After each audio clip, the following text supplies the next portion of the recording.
How do I do outro? Hi everyone, I'm Ying Ying and welcome back to the Noodle Kids Knitting Podcast. Today's gonna be a regular knitting podcast, but I don't have any finished object in knitting, so to say, so let's just get into it. So the finished object that I have is something that you must have seen in the thumbnail. It's my spinning project. So this is what I have spun most recently. Sorry for the paper ruffling, I have put on labels. So these came from a comb top from House of Wool. This is the February Luck of the Draw Club. I don't know if it's gonna be called Luck of the Draw from now on because they're having a rebranding. However, this is the February 2023 Club colorway. I mentioned it in a previous podcast how the color turned out different from the inspiration photo. If you're interested, you can check it out in this podcast episode after this one. So let's start from the beginning. Okay, I started spinning like about a year and a half or so ago, and I started with a Ashford student spindle. It's a top roll drop spindle. I don't have it with me right now, but yeah, it's going well, and I learned how to draft, how to like basically all the basics of spinning, like add twist, plying, blah blah blah. But I think for me personally, because I'm more prone to like muscle stiffness, so like long period of spinning, even with breaks and stretching, has caused me a lot of stiffness and pain in my shoulder and neck area. I don't know if it's like the way that I'm doing it that's causing the issue, or it's just me, but I think it's just me because most of the tutorial online, they're doing it the way that I'm doing. So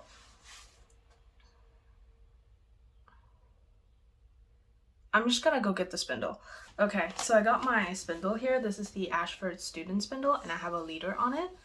So from what I've seen online, usually people either use a leader or not, but what they do is they give it twist and they just hang it like this and wait for the twist to get into the yarn / fiber, and they just roll it, right? And I've seen one person on Instagram Reel that does it like this, and it's like lower in position where like their hand is, so it's more relaxed like this and more ergonomic, quote unquote. Their hand is about like mid-waist, I would say, and they do it like this instead of like this. I've tried it, but it still gives some pain as I'm spinning. So I've decided to invest in a Dreaming Robots Electric Eel Wheel Nano 2. This guy over here. And just a disclaimer, I bought this with my own money. It's not sponsored. They didn't send me this.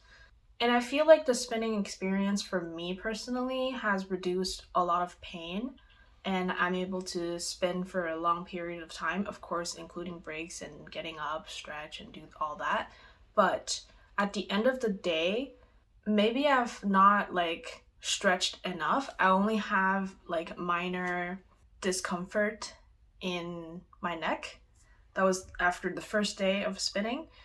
And after the second day, I barely have any pain because, I don't know, maybe I rested long enough in between the spinning sessions. But I think having a e-spinner for me has improved a lot of the spinning experience. Also, it's a lot more efficient. I know that sometimes speed is not everybody's goal here, but I like spinning. I like the action of spinning. I also like just like seeing the yarn come together, and it just gets me more and more excited about like what I can do with the yarn, even though I haven't really made any like project with my hand spun, but that's mainly because I don't have enough for the stuff that I actually want to make. But other than that, I think I'm pretty satisfied with my first spinning project on a e-spinner, and I actually tried making a 3-ply for the first time because I didn't know how to do it before that on a like handheld Top World spinner. I'm not really sure how to do a 3-ply because it's more engaging. What's the word? I think it demands more like dexterity than a 2-ply, since the way that I'm doing my 2-ply is I wind the singles into a cake, and I use it as a center pole ball with the strand that's coming from outside of the cake. So that makes 2 strands, right? But it's coming from the same yarn cake. But for a 3-ply, you need like an extra. And instead of being able to hold the cake in your hand while you're plying, for a 3-ply, you wouldn't be able to do that because you need to control the yarn coming from basically 3 balls or 1 cake as a center pole and the strand from the outside and another cake or something else. I just haven't thought deep into it, or I just haven't like dared to experiment, I guess, previously. So all of my yarn before was done in 2-ply. That is not to say that there's any problem with 2-ply. It's just, I think with the result of this 3-ply, it kind of just like opened my eyes to the world of like 3-ply yarns. It just sounds weird, I know. But I'm just gonna put the yarn a bit close up so you can see. A 3-ply yarn would be a lot more round than a 2-ply. And I think I prefer the end result of the 3-ply than the 2-ply. Don't know if you can see it. Maybe a lighter color will help. And unfortunately, I don't have the budget to get a bigger spinner, so the Nano is what I settled on for now. But I think it's a good choice to learn how to spin on an e-spinner. But eventually I'd want to get a bigger one so I can keep going in my bobbin instead of needing to cut it, because this all came from the same comb top, and the singles actually filled 1 whole bobbin for the Nano 2, but during plying, since you're taking yarn from 3 bobbins, it'll build up a lot faster, so I have to cut the yarn and keep going on a separate bobbin. That's why I have 4 skeins. And I think I've gotten better at packing the yarn onto the bobbin and understanding how it works in general. So the first bobbin is a lot lighter than the last bobbin. So this is the first bobbin that I've plied onto, and this is the last bobbin that I've plied onto. Even just looking at it, you can see that there's a difference. This is 20 grams and this is 29 grams. I just noticed that I didn't put on any lipstick. I'll be back. Okay, I'm back. We have lipstick on. Anyway, what was I saying? Yeah, okay. I remember now. Originally, I was gonna make a sock yarn out of this comb top, since I didn't really like the color, but I don't want the yarn to go to waste, and it's like a good practice run, so to say.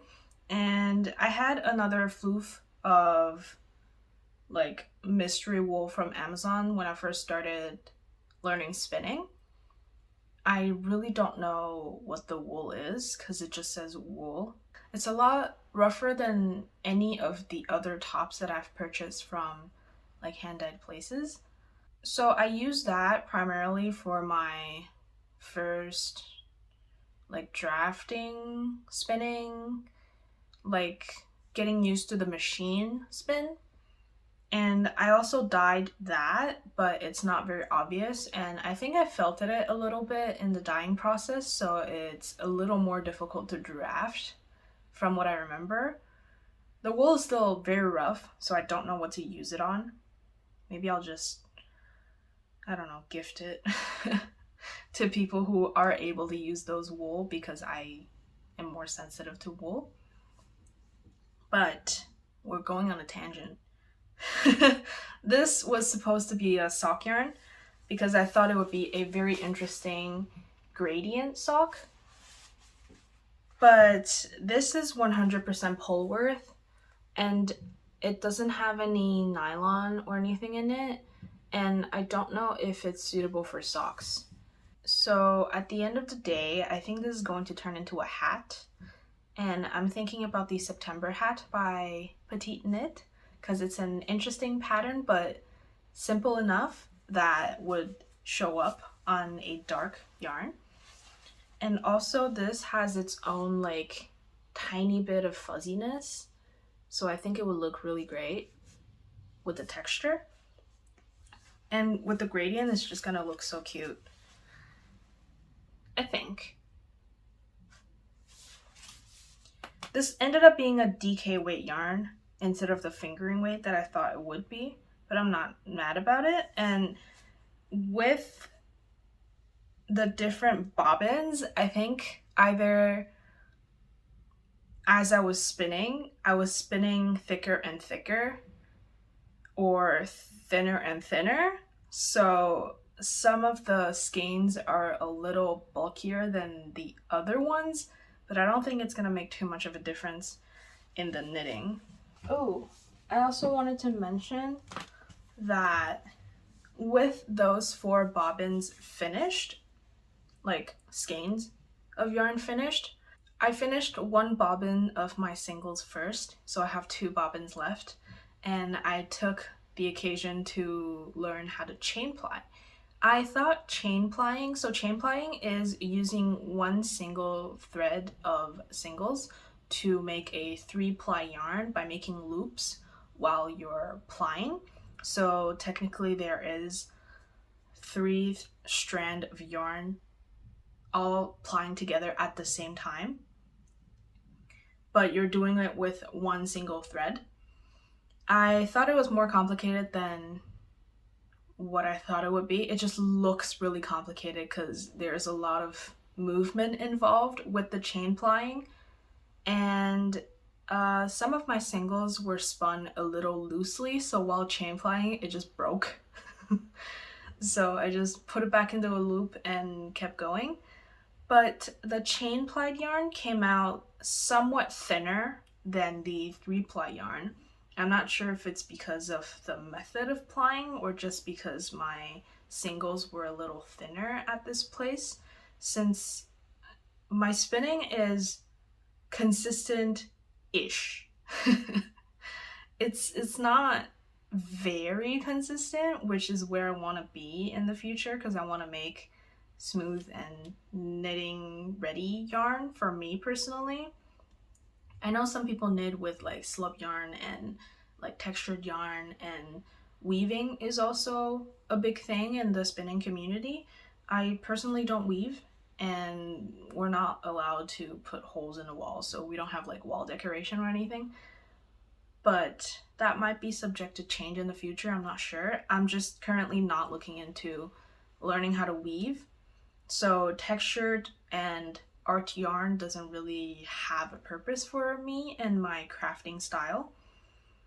So the current objective is to be able to spin yarn for knitting.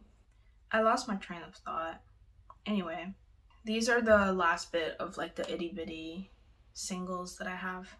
It was a good chance, I think, to learn how to chain ply because I thought it was way more complicated. I thought it needed 2 plies, but turned out it only needed 1. And turned out you can also do it on the drop spindle, which I didn't know. The more you learn. Anyway, that was a fun experience, and I look forward to make a lot more yarn. I also need to work through my stash. But let's move on to my whips. So the first whip that I have is this 2 at a time socks.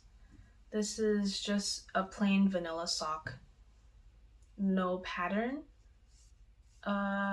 This is knit on 2.5 millimeter needles and 2 at a time with 56 stitches, which is what I find personally a good fitting yarn. Good fitting pair of socks for me. I also like the density in the fabric. So I've already gone over the heels. I made a short row heel that you can find in Stone Knits patterns, but I just made it for 56 stitches. And yeah, the rest is just stockinette, and I just do this when I don't know what to do or when I'm not very interested in working complicated patterns.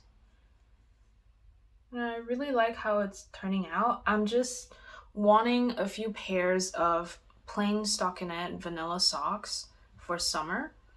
And these are not necessarily shorties, but they're not like ankle socks. They're just, it's not too long, the ankle part. The yarn that I used is Feisty Fibres Rocking Socks, and this color is in Knit City 2022 pink. I also have the Knit City 2022 purple, and I purchased them from my local yarn store instead of going to Knit City because I didn't go to Knit City. I know me, so if I go to places like Knit City, I'm just gonna buy the whole place and I'm gonna sell my house even though I don't have a house. But yeah, that's like the reason I didn't go to Knit City, because it's like tempting me every year ever since I knew its existence, and I just want to go every year, but I cannot. One day though, one day. So originally I got this color because it was quote unquote limited edition. It's like Knit City only. But I didn't really like the color. Like, it's not my favorite color, you know? It's not a color that I would purchase over and over again. Say like Hawari Bazaar's Moonline Densetsu, that color I definitely purchase over and over again, even though I don't have any in my stash. And also a few like other pastel colors. But I thought it would be a great pair of socks. And it looks really cool, I think. It gives all the cool summer girl vibes, I think. So I'm just excited to finish these and just wear them, because I need some stockinette socks, man. The colorwork socks are too warm. Speaking of like not having any project made in handspun, I lied. I actually have one, and it's currently one of my whip. This is my, let me just get it organized. Okay, this is as much as I can organize it because my needle circumference is too small. This is my home camisole. So for those of you who have been here for a while, first of all, thank you for still watching my things, but also you probably know that I have made a home camisole before, and I've also decided to undo it, but I still haven't undone it, but I'm also not wearing it. It was because of the yarn choice previously, and I think this would suit the camisole a lot better. So this is a pattern by Caidree. It's the home camisole. She also has other pattern that's in the home line. I have made the home sweater v-neck previously, and it's one of my favorite sweater. And I really like the process of making the home camisole, so I decided to just go for it and make another one. I previously didn't know what patterns to choose, so this hand spun is from so long ago. I recently finished it. I'm gonna show you like some of the skeins. So if you follow me on Instagram, which you should, and the link is down below, you've probably seen a reel. I made a reel. Did I post pictures about it? But I definitely made a reel. I don't remember if I post pictures about it. Of this. So I've talked about this in a previous podcast. This is a spinning project that I've wanted to do for a long time. I don't remember if it's last summer or winter 2022.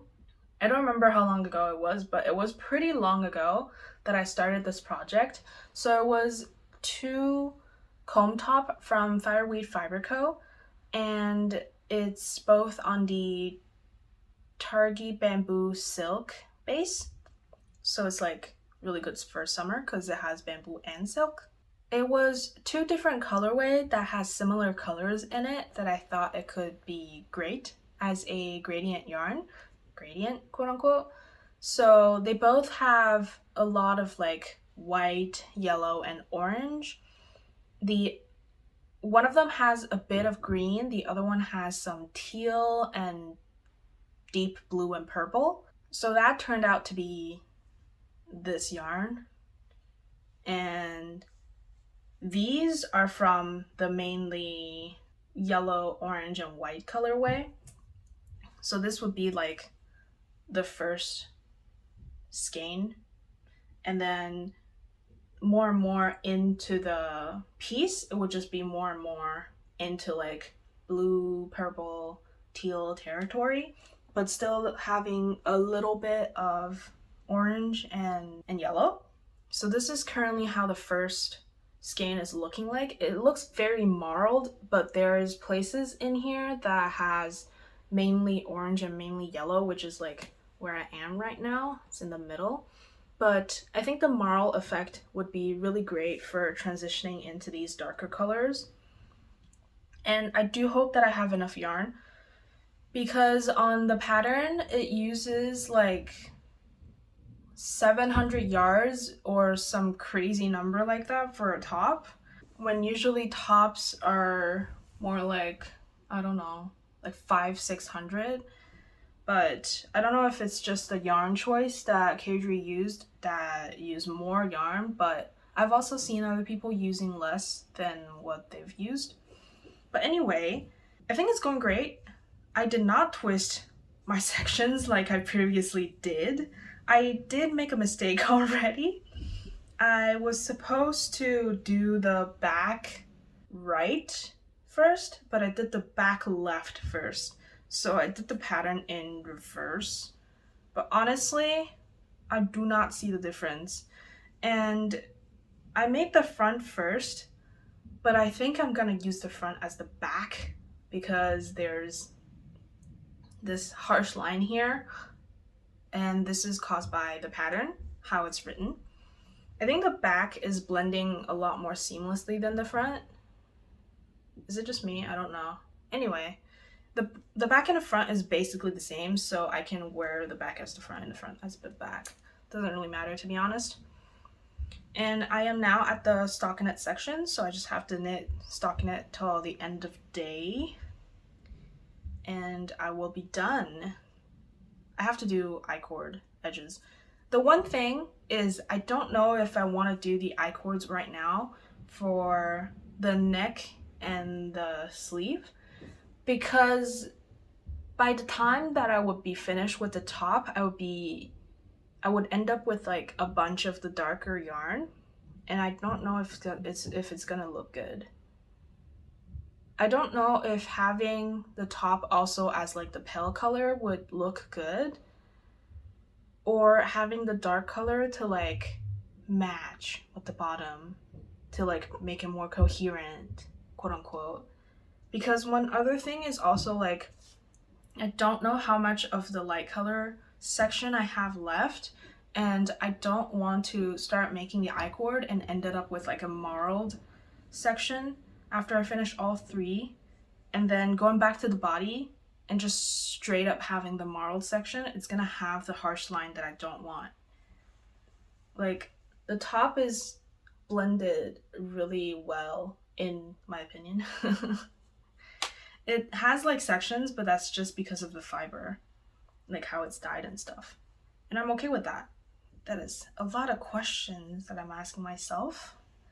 I will most likely just keep going though, because worrying about the I-cord right now is not something I want to do.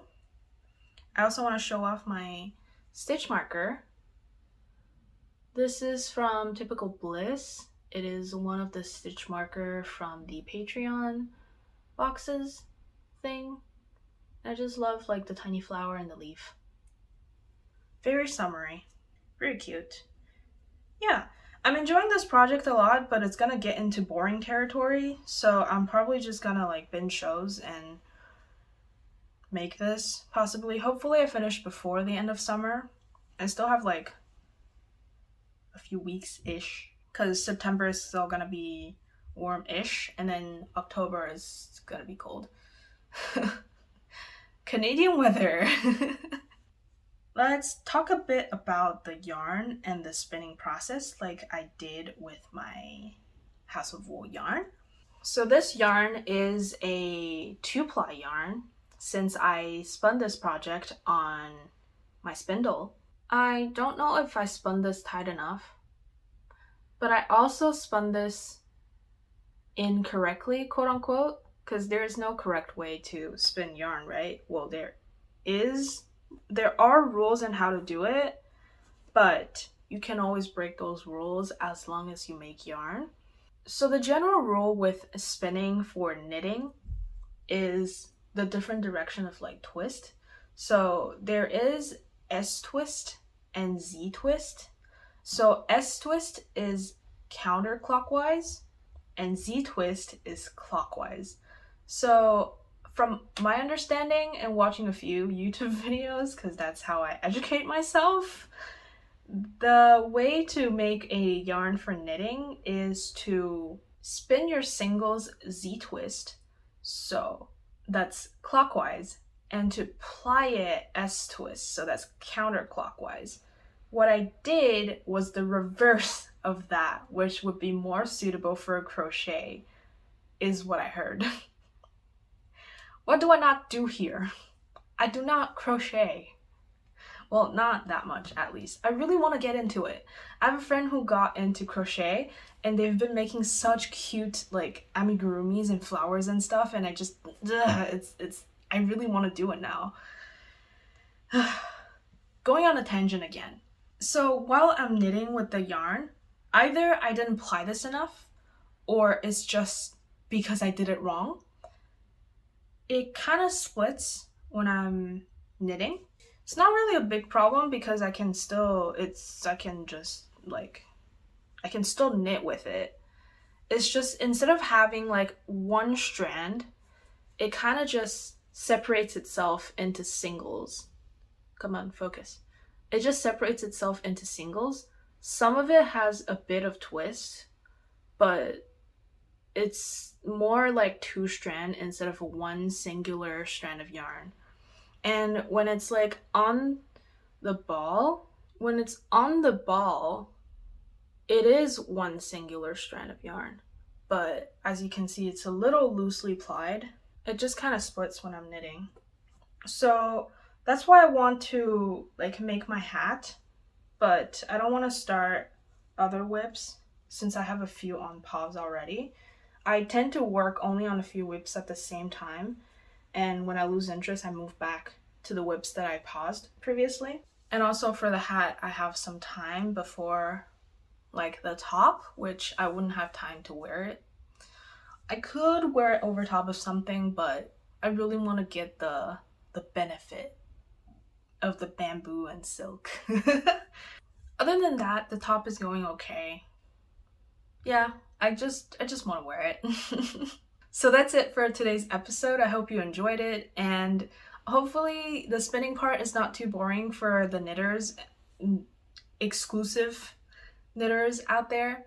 And I know some of my viewers do spin as well.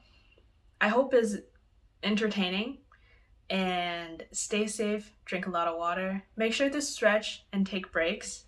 Leave me a comment down below if you like the spinning content, and maybe what are you making, maybe what are you spinning, and I will see you next time. Bye!